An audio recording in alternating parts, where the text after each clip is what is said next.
ओम शांति। 9 अक्टूबर 2024। बाबा के महावाक्य।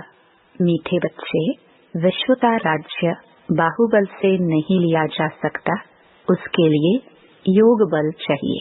यह भी एक लॉ है। प्रश्न: शिव बाबा स्वयं ही स्वयं पर कौन सा वंडर खाते हैं? उत्तर: बाबा कहते, देखो कैसा वंडर है, मैं तुम्हें पढ़ाता हूँ। यह मैंने किसी से कभी पढ़ा नहीं। मेरा कोई बाप नहीं, मेरा कोई टीचर नहीं, गुरु नहीं। मैं सृष्टि चक्र में पुनर्जन्म लेता नहीं, फिर भी तुम्हें सभी जन्मों की कहानी सुना देता हूँ। खुद 84 के चक्कर में नहीं आता, लेकिन चक्कर का ज्ञान बिल्कुल एक्यूरेट देता हूँ। ओम शांति। रूहानी बाप तुम बच्चों को स्वदर्शन चक्रधारी बनाते हैं, अर्थात तुम इस 84 के चक्र को जान जाते हो। आगे नहीं जानते थे, अभी बाप द्वारा तुमने जाना है। 84 जन्मों के चक्र में तुम आते हो जरूर। तुम बच्चों को 84 के चक्र का नॉलेज देता हूँ। मैं स्वदर्शन चक्रधारी हूँ, परंतु प्रैक्टिकल में 84 जन्मों के चक्कर में आता नहीं हूँ। तो इससे समझ जाना चाहिए, शिव बाप में सारा ज्ञान है। तुम जानते हो, हम ब्राह्मण अभी स्वदर्शन चक्रधारी बनते हैं, बाबा नहीं बनते हैं। फिर उनमें अनुभव कहाँ से आया? हमको तो अनुभव प्राप्त होता है। बाबा कहाँ से अनुभव लाते हैं? जो तुमको सुनाते हैं, प्रैक्टिकल अनुभव होना चाहिए ना।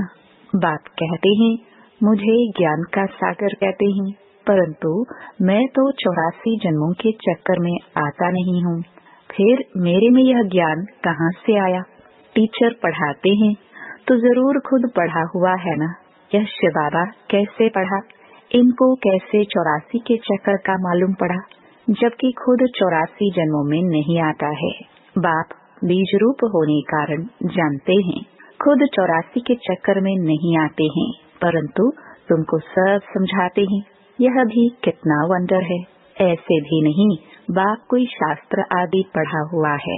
कहा जाता है ड्रामानुसार उसमें यह नॉलेज नूंधी हुई है जो तुमको सुनाते हैं। तो वंडरफुल टीचर हुआ ना। वंडर खाना चाहिए ना, इसलिए इनको बड़े बड़े नाम दिए हैं, ईश्वर, प्रभु, अंतर्यामी आदि आदि। तुम वंडर खाते हो। ईश्वर में कैसे सारी नॉलेज भरी हुई है, उनमें आई कहाँ से? जो तुमको समझाते हैं, उनको तो कोई बाप भी नहीं जिससे जन्म लिया हो, वह समझा हो। तुम सब भाई भाई हो। वह एक कैसे तुम्हारा बाप है? बीज रूप है। कितनी नॉलेज बैठ बच्चों को सुनाते हैं, कहते हैं 84 जन्म मैं नहीं लेता हूँ, तुम लेते हो। तो जरूर प्रश्न उठेगा ना, बाबा आपको कैसे मालूम पड़ा? बाबा कहते हैं, बच्चे अनादि ड्रामानुसार मेरे में पहले से यह नॉलेज है जो तुमको पढ़ाता हूँ, इसलिए ही मुझे ऊंच ते ऊंच भगवान कहा जाता है। खुद चक्कर में नहीं आते, परंतु उनमें सारी सृष्टि के आदि मध्य अंत की नॉलेज है। तो तुम बच्चों को कितनी खुशी होनी चाहिए। उनको 84 के चक्कर की नॉलेज कहाँ से मिली? तुमको तो मिली बाप से। बाप में ओरिजिनल नॉलेज है। उनको कहा ही जाता है नॉलेजफुल। कोई से पढ़ा भी नहीं है तो भी उनको ओरिजिनल मालूम है, इसलिए नॉलेजफुल कहा जाता है। यह वंडर है ना, इसलिए यह ऊंच से ऊंच पढ़ाई गाई जाती है। बच्चों को वंडर लगता है बाप पर, उनको क्यों नॉलेजफुल कहा जाता है? एक तो यह समझने की बात है, दूसरी फिर क्या बात है? यह चित्र तुम दिखाते हो तो कोई पूछेंगे कि ब्रह्मा में भी अपनी आत्मा होगी, और यह जो नारायण बनते हैं उनमें भी अपनी आत्मा होगी। 2 आत्माएं हैं ना, एक ब्रह्मा एक नारायण की। परंतु विचार करेंगे तो यह कोई 2 आत्माएं नहीं है, आत्मा एक ही है। यह एक सैंपल दिखाया जाता है देवता का। यह ब्रह्मा सो विष्णु अर्थात नारायण बनते हैं। इसको कहा जाता है गुह्य बातें। बाप बहुत गुह्य नॉलेज सुनाते हैं जो और कोई पढ़ा ना सके सिवाय बाप के। तो ब्रह्मा और विष्णु की कोई दो आत्माएं नहीं हैं।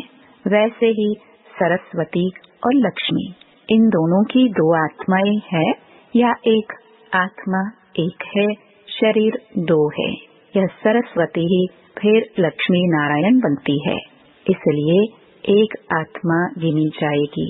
84 जन्म एक ही आत्मा लेती है। यह बड़ी समझ की बात है। ब्राह्मण सो देवता, देवता सो क्षत्रिय बनते हैं। आत्मा एक शरीर छोड़ दूसरा लेती है। आत्मा एक ही है। एक यह सैंपल दिखाया जाता है कैसे ब्राह्मण सो देवता बनते हैं। हमसो का अर्थ कितना अच्छा है। इनको कहा जाता है गुह्य गुह्य बातें। इसमें भी पहले पहले तो यह समझ चाहिए कि हम एक बाप के बच्चे हैं। सभी आत्माएं असल परम धाम में रहने वाली हैं। यहाँ पाठ बजाने आई है। यह खेल है। बाप तुमको इस खेल का समाचार बैठ सुनाते हैं। बाप तो ओरिजिनली जानते ही हैं। उनको कोई ने सिखलाया नहीं है। इस 84 के चक्कर को वही जानते हैं जो इस समय तुमको सुनाते हैं। फिर तुम भूल जाते हो। फिर उनका शास्त्र कैसे बन सकता? बाप तो कोई शास्त्र पढ़ा हुआ नहीं है। फिर कैसे आकर नई नई बातें सुनाते हैं? आधा कल्प है भक्ति मार्ग। यह बात भी शास्त्रों में नहीं है। यह शास्त्र भी ड्रामानुसार भक्ति मार्ग में बने हैं। तुम्हारी बुद्धि में शुरू से लेकर अंत तक इस ड्रामा की कितनी बड़ी नॉलेज है। उनको जरूर मनुष्य तन का आधार लेना पड़े। शिव बाबा इस ब्रह्मा तन में बैठ इस सृष्टि चक्र की नॉलेज सुनाते हैं। मनुष्यों ने तो गपोड़े लगाकर सृष्टि की आयु ही कितनी लंबी कर दी है। नई दुनिया सो फिर पुरानी दुनिया बनती है। नई दुनिया को कहा जाता है स्वर्ग, पुरानी को कहा जाता है नरक। दुनिया तो एक ही है। नई दुनिया में रहते हैं देवी देवता। वहाँ अपार सुख है। सारी सृष्टि नई होती है।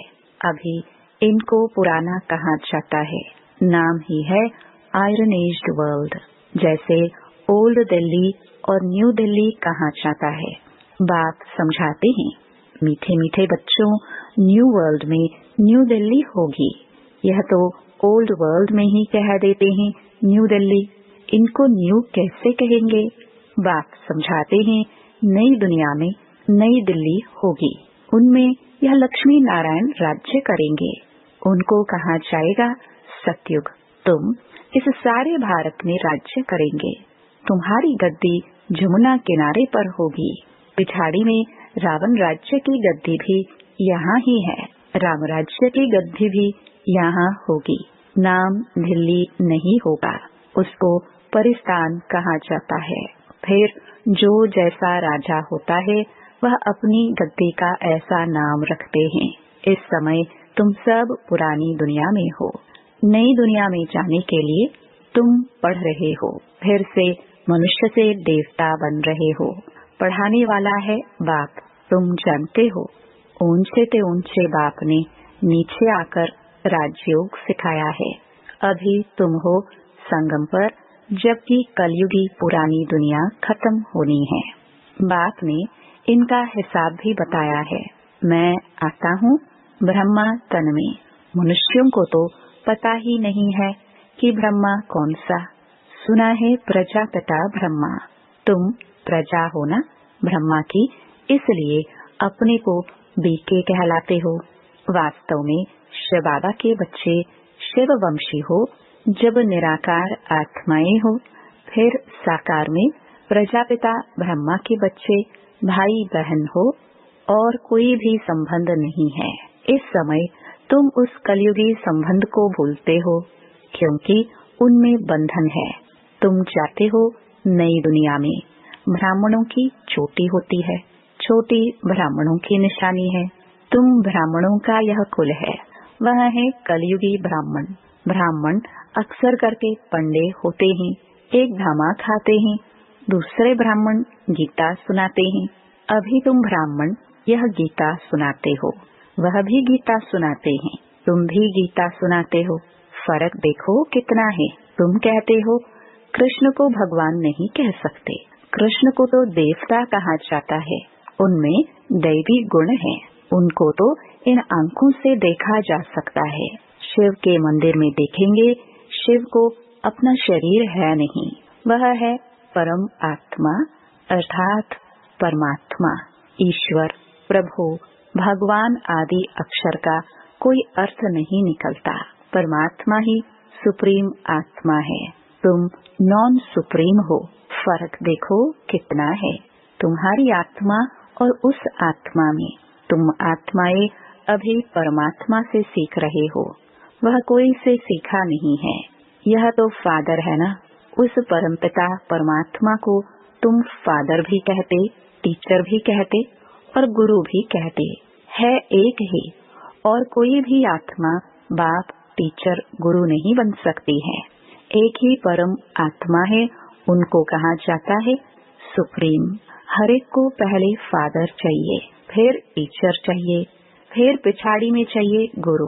बाप भी कहते हैं, मैं तुम्हारा बाप भी बनता हूँ, फिर टीचर बनता हूँ और फिर मैं ही तुम्हारा सदगति दाता सतगुरु भी बनता हूँ। सदगति देने वाला गुरु है ही एक, बाकी तो गुरु अनेक हैं। बाप कहते हैं, मैं तुम सबको सदगति देता हूँ। तुम सब सत्युग में जाएंगे, बाकी सब चले जाएंगे शांति धाम, जिसको परम धाम कहते हैं। सत्युग में आदि सनातन देवी देवता धर्म था, बाकी कोई धर्म है नहीं और सभी आत्माएं चली जाती हैं मुक्ति धाम। सदगति कहा जाता है सत्युग को। पाठ बजाते बजाते फिर दुर्गति में आ जाते हैं। तुम ही सदगति से फिर दुर्गति में आते हो। तुम ही पूरे 84 जन्म लेते हो, यथा राजा रानी तथा प्रजा जो उस समय होंगे। 9 लाख तो पहले आएंगे, 84 जन्म 9 लाख तो लेंगे ना, फिर दूसरे आते रहेंगे। यह हिसाब किया जाता है। जो बाप समझाते हैं, सब 84 जन्म नहीं लेते हैं, पहले पहले आने वाले ही 84 जन्म लेते हैं, फिर कम कम लेते आते हैं। मैक्सिमम है 84। यह जो बातें हैं और कोई मनुष्य नहीं जानते, बाप ही बैठ समझाते हैं। गीता में है भगवान वाच। अभी तुम समझ गए हो, आदि सनातन देवी देवता धर्म कोई कृष्ण ने नहीं रचा, यह तो बाप ही स्थापन करते हैं। कृष्ण की आत्मा ने 84 जन्मों के अंत में यह ज्ञान सुना है जो पहले नंबर में आया। यह बातें समझने की हैं, रोज पढ़ना है। तुम स्टूडेंट हो भगवान के, भगवान वाच है ना, मैं तुमको राजाओं का राजा बनाता हूँ। यह है पुरानी दुनिया, नई दुनिया माना सत्युग, अभी है कलयुग। बाप आकर कलयुगी पतित से सत्युगी पावन देवता बनाते हैं, इसलिए कलयुगी मनुष्य पुकारते हैं, बाबा आकर हमको पावन बनाओ। कलयुगी पतित से सत्युगी पावन बनाओ। फर्क देखो कितना है। कलयुग में है अपार दुख। बच्चा जन्मा सुख हुआ, कल मर गया दुखी हो जाएगा। सारी आयु कितना दुख होता है। यह है ही दुख की दुनिया। अभी बाप सुख की दुनिया स्थापन कर रहे हैं, तुमको स्वर्गवासी देवता बनाते हैं। अभी तुम पुरुषोत्तम संगम युग पर हो, उत्तम ते उत्तम पुरुष व नारी बनते हो। तुम आते ही हो यह लक्ष्मी नारायण बनने के लिए। स्टूडेंट टीचर से योग रखते हैं, क्योंकि समझते हैं इन द्वारा हम बढ़कर फलाना बनेंगे। यहाँ तुम योग लगाते हो परमपिता परमात्मा शिव से, जो तुम्हें देवता बनाते हैं। कहते हैं मुझ अपने बाप को याद करो, जिसके तुम सालिग्राम बच्चे हो। अपने को आत्मा समझ बाप को याद करो, वही नॉलेजफुल है। बाप तुम्हें सच्ची गीता सुनाते हैं, परंतु खुद पढ़ा हुआ नहीं है। कहते हैं मैं किसका बच्चा नहीं, कोई से पढ़ा हुआ नहीं हूँ, मेरा कोई गुरु नहीं। मैं फिर तुम बच्चों का बाप, टीचर, गुरु हूँ। उनको कहा जाता है परम आत्मा। यह सारे सृष्टि के आदि मध्य अंत को जानते हैं। जब तक वह न सुनावे तब तक तुम आदि मध्य अंत को समझ न सको। यह चक्र को जानने से तुम चक्रवर्ती राजा बनते हो। तुमको यह बाबा नहीं पढ़ाते हैं, इसमें शिव बाबा प्रवेश कर आत्माओं को पढ़ाते हैं। यह नई बात है ना। यह होते ही हैं संगम पर। पुरानी दुनिया खत्म हो जाएगी। किसकी दबी रही भूल में किसकी राजा खाए। बच्चों को कहते हैं बहुतों का कल्याण करने लिए, फिर से देवता बनाने के लिए यह पाठशाला म्यूजियम खोलो, जहाँ बहुत आकर सुख का वर्षा पाएंगे। अभी रावण राज्य है ना। राम राज्य में था सुख, रावण राज्य में है दुख, क्योंकि सब विकारी बन गए हैं। वह है ही निर्विकारी दुनिया।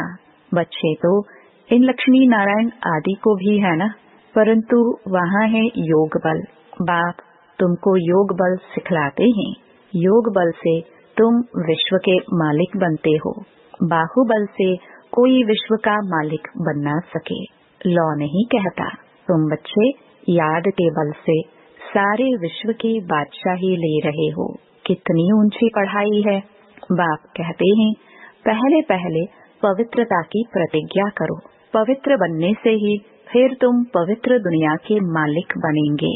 अच्छा, मीठे मीठे सिखिलते बच्चों प्रति माता पिता बाप दादा का याद प्यार और गुड मॉर्निंग।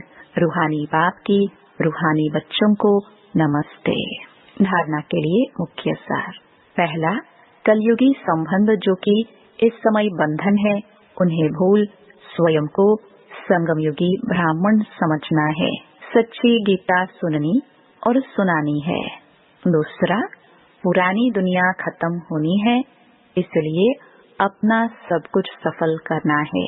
बहुतों के कल्याण लिए, मनुष्यों को देवता बनाने के लिए यह पाठशाला व म्यूजियम खोलने हैं। वरदान, बाप की आज्ञा समझ मोहब्बत से हर बात को सहन करने वाले सहनशील भव। कई बच्चे कहते हैं कि हम राइट हैं, फिर भी हमें ही सहन करना पड़ता है, मरना पड़ता है। लेकिन यह सहन करना व मरना ही धारणा की सब्जेक्ट में नंबर लेना है। इसलिए सहन करने में घबराओ नहीं। कई बच्चे सहन करते हैं, लेकिन मजबूरी से सहन करना और मोहब्बत में सहन करना, इसमें अंतर है। बातों के कारण सहन नहीं करते हो, लेकिन बाप की आज्ञा है सहनशील बनो, तो आज्ञा समझ मोहब्बत में सहन करना अर्थात स्वयं को परिवर्तन कर लेना, इसकी ही मार्क्स है। स्लोगन, जो सदा खुशी की खुराक खाते हैं वह तंदुरुस्त रहते हैं। ओम शांति।